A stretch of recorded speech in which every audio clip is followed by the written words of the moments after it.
La question n'est pas pourquoi travailler pour la NSA. La question est pourquoi pas. Pourquoi je travaillerais pas pour la NSA? Ça, c'est une colle. J'ai essayé d'y répondre.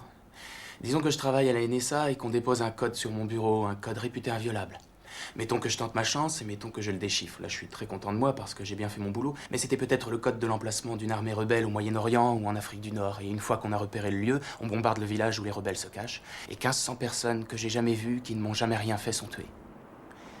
Et les politiciens, ils disent « Envoyez les marines s'assurer la sécurité parce qu'ils en ont rien à foutre.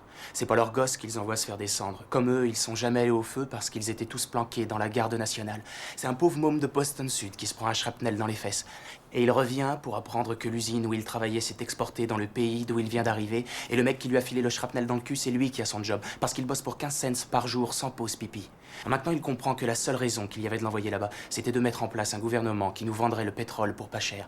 Et bien sûr, les compagnies pétrolières exploitent le conflit qu'il y a eu pour faire monter leur prix et se faire du même coup un beau petit bénéf. Mais ça aide pas mon pote qui travaille pour des clous.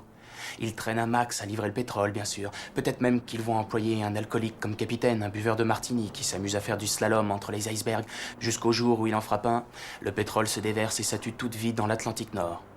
Alors là, mon pote est chômeur, il peut pas se payer de voiture et c'est à pied qu'il se cherche des jobs. Ce qui est pas marrant parce que le shrapnel qu'il a eu dans le cul lui a filé des hémorroïdes. Et puis en plus, il crève de faim parce qu'à la soupe populaire, on lui propose comme plat du jour de la morue de l'Atlantique Nord avec de l'huile de moteur. Alors qu'est-ce que j'en pense? Je vais attendre une offre meilleure. Je me dis, putain, je ferais peut-être aussi bien de descendre mon pote. Prendre son job, le filer à son pire ennemi, faire monter les prix, bombarder, tuer des bébés phoques, fumer de l'herbe, m'engager dans la garde nationale. Et puis je serais peut-être élu président.